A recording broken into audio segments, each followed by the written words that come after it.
Good morning, Bruno. Hey Nick, how are you? I'm good and you. Good. Good. So, back with another episode of PLA.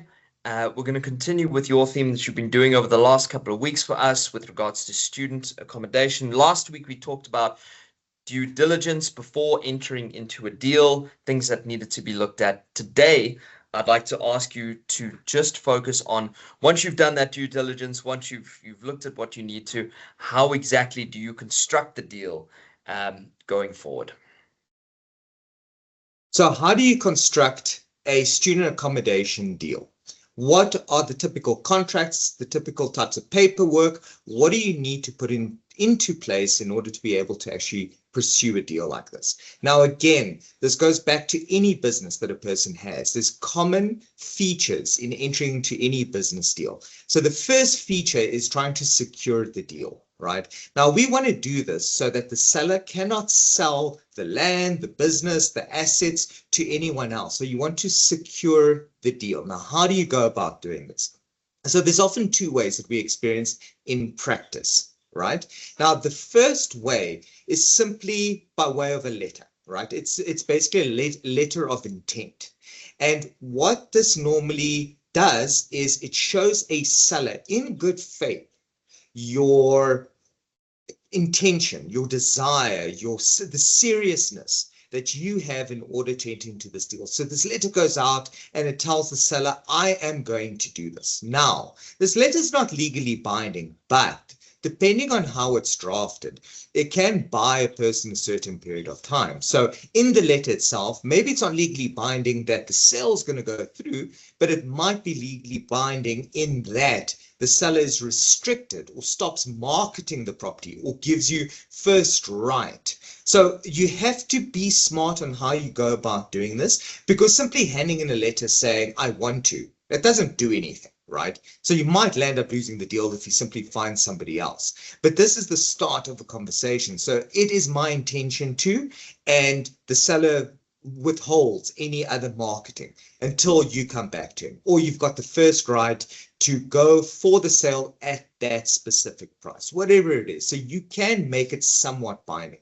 And I feel that's very important. Now, some of these letters of intent are often accompanied by proof of funds, right? Sellers will not give you the time of day, especially for large transactions. And I'm speaking now more about the larger transactions than the single houses or single properties that people buy. So in a larger transaction, they want to know that you have the money. And that's a big one, because if you're buying for 3 million, 5 million, 8 million, whatever it is, they want to have an understanding that if you're going to buy, how are you going to pay for this? If you speak about paying for it in cash, do you have the money? So often there are proof of funds. So you can either ask the bank for confirmation of the amount of money that a person has in their bank account, or you submit bank statements that are redacted. Sometimes the banks are even willing to issue official letters basically explaining what it is that you have. Some banks will do credit letters to confirm your affordability. In certain circumstances with properties, you might have things like pre-approvals. So there's a bunch of ways that you can actually go about showing that you're good for it, right? That's very important in bigger deals. Now, that normally accompanies the letter of intent, but it does often also accompany an offer to purchase in larger deals. Now, when a person makes an offer to purchase, again, you're entering into a binding agreement, but you don't want it to be binding right now, because there might be things that you want to do first. So you might want to go apply for finance, and you want to make it subject to financing approval, because you might not know if you're going to get the full 100%. And as we discussed last week, you might want to do a due diligence. That's also very, very important in deals like this. And we spoke about all the different types of due diligence. So watch that video about what sort of due diligence you need to put into the contract. But there has to be some form of due diligence in the contract, as an example. So it's either letter of intent or contract. And you want to make the contract, if it's a contract, subject to that type of suspensive condition. So again, the purpose of this suspensive condition is to at least secure the deal. Get the seller away from the idea of selling this property to anyone else, whilst you buy yourself time in order to do the necessary. Now, very, very important, right? Number one, sellers don't want to be taken for a ride. So if you're constructing this deal, don't take advantage of a seller and have these very, very long periods of time for you to conduct. So the seller will not be interested. You're going to lose the seller if you do this. So remember, negotiation is a two-way street. You give a little, you take a little. If it's important for you to conduct the due diligence properly, which it often is, please make sure that you do it within a reasonable period of time, because if you take advantage of that, you lose all credibility in the negotiation. Remember, constructing a deal isn't just about the paperwork, what's in the paperwork, and somebody saying yes or no. It's about actually negotiating. There's a psychological component to every contract, and people that don't understand that, and lawyers that don't understand that, often miss the point that the contracts are fundamental to business, right? Business has massive psychological components to it. You cannot do legal without understanding those components, because then, unfortunately, you're going to land up hurting your client. So very important, in the contract, you have to give and take a little. So you're making this offer, you're making it subject to something over a period of time because you want to secure the deal. Very important. Some of these contracts have things that are called 72-hour clauses. Please be careful, because what is the point of going through all this effort securing the deal, but there's a continued marketing clause, and that's what it is. The seller can continue marketing the property. So what's the point?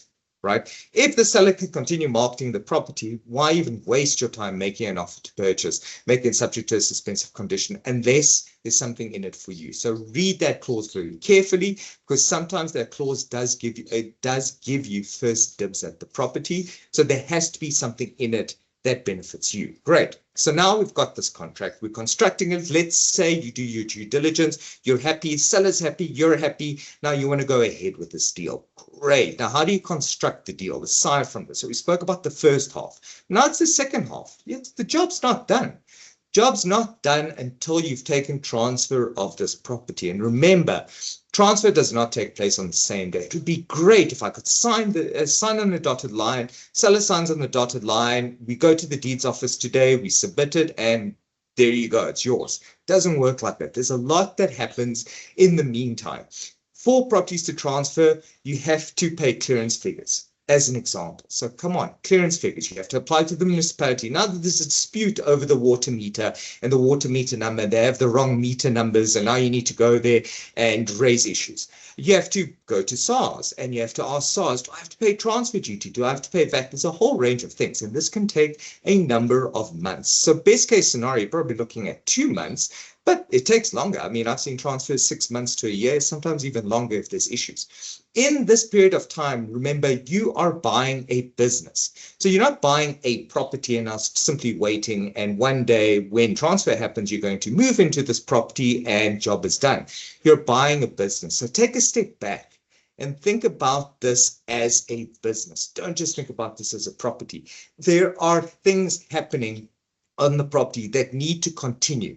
Business continuity, and I speak to all my commercial clients about this. Business continuity is key. If you're buying a business, you need to make sure that the business continues, because if there's a dip in business in a period of, say, 3 months between the time you sign the contract to the time you take over the business, that is going to impact you. You need to be able to hit the ground running. In fact, with a lot of my clients where we do mergers or any sort of acquisition, I actually suggest that they ramp up the business. All right, they use that period of time in order to get stuck in, learn the systems, actually increase productivity, tweak it a little bit and make it their own. Get to know the staff, get to know everything, all right?